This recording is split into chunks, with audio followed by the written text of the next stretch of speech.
everyone, it's Heather here at LARRS. Today we are going to be talking parrots and some do's and don'ts. So sit back and stay tuned and remember to hit that subscribe button.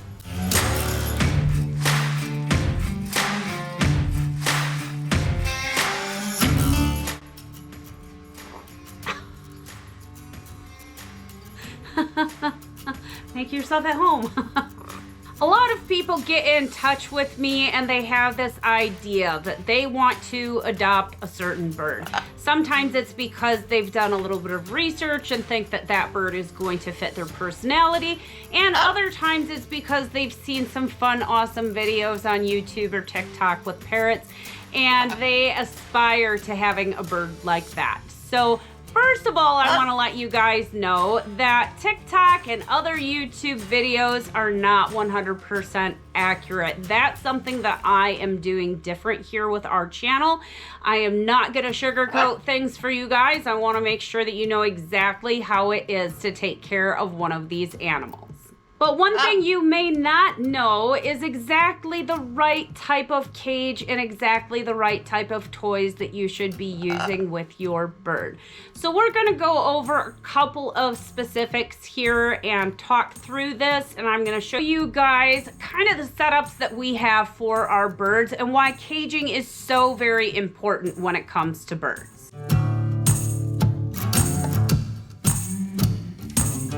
So when you're looking at the cages around the rescue, one of the big things that you guys are going to notice is the differences in bar spacing in those cages. Now this is extremely important if you are planning on having a parrot in your life. You cannot go with bar spacing that is too big, otherwise you're going to run into problems of that parrot potentially putting its head through the bars and ending up hurting itself, getting caught, getting in a position where it can't get itself loose.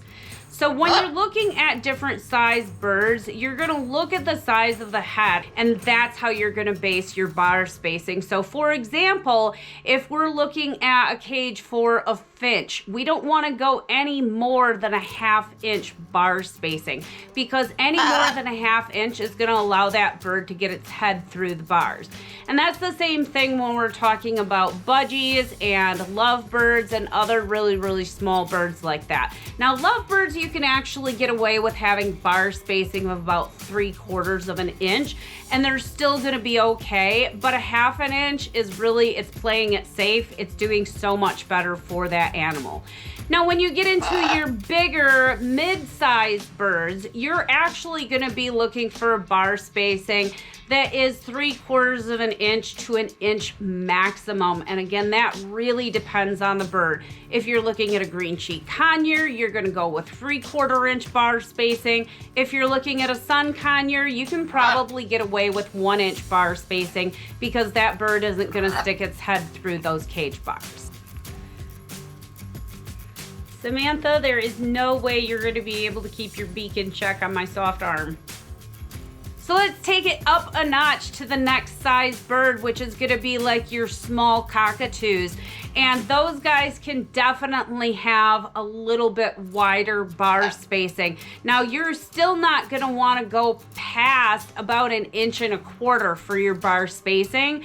When you finally take a step up to some of your really big birds, like your Moroccan cockatoos and your Amazons and your macaws, that's when you can start looking at your bigger bar spacing. So 1.5 inches, definitely fine. The bird's definitely not going to be able to get its head through there in any way, shape, or form.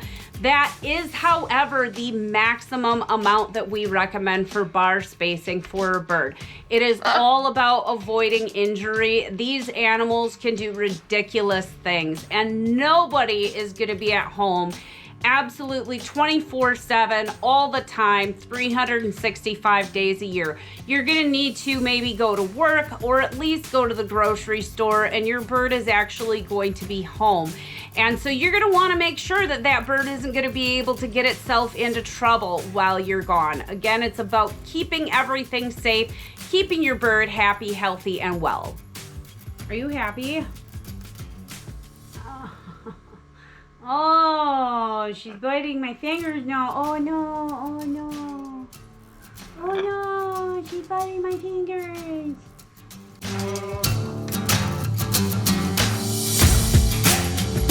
So something else I want to talk with you guys about is bird toys. Now there are a plethora of toys out there on the market to keep your bird entertained, but some of them are good and some of them are not. And I really want to go into explaining that a little bit better so that you have a better idea of the best toy for your bird.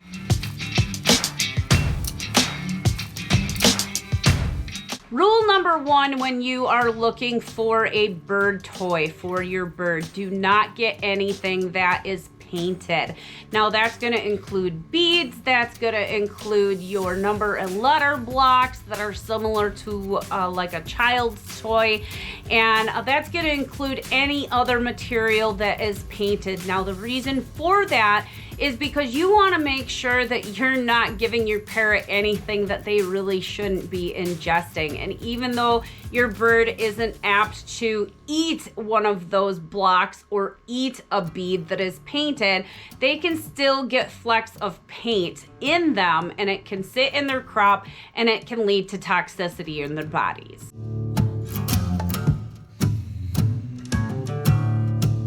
The second type of toy that you're going to stay away from is anything that has leather in it. Now there's a specific reason for that. You want to make sure that you're going to avoid anything that has chemicals in it. Any leather is going to be chemically processed, and it really shouldn't be a part of your bird's toys. Again, it's all about making sure that none of those little fibers, no little pieces get into their crop and happen to cause any type of toxicity in their bodies.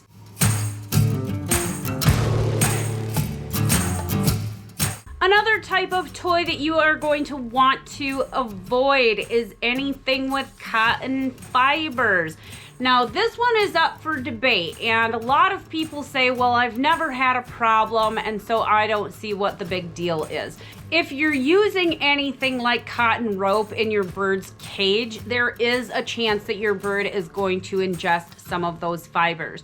And with the fibers being so very small in cotton toys, what happens is they accumulate inside of the crop, and they will actually make a formation inside of the crop. And there is no way to fix that except to have surgery to get that ball of lint essentially out of a bird's crop. Another thing that is a concern when you're looking at any cotton rope that you would be putting into a bird's enclosure, a lot of birds like to rip everything to shreds. I know a lot of macaws that actually do that. They just take their beaks and they brace their foot and they will just rip and rip to try to rip something apart. Now what that does, because we know how tightly woven some cotton fibers can be, it can actually cause a big knot on the end of that, thereby creating a loop in those cotton fibers. Now, if your bird is any sort of a mischief maker, there is a real possibility that your bird gets its foot caught, or its wing caught, or its head caught, something like that. A lot of things that we do at the rescue are in a defensive kind of a stance, because we want to make sure that we're going to be able to prevent any little thing that could go wrong to keep our birds the safest that we possibly can. What happened?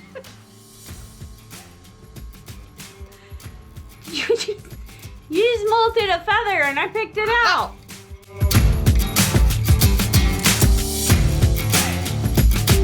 So let's talk about perches now. Perches are so important to the health of a bird's feet.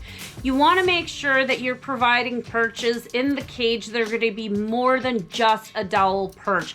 Now, we're not saying that you can't have a dowel perch, but we are saying that it's a really good idea to have some other perches in the cage as well. One thing that you want to avoid is anything that is sandy or super rough texture.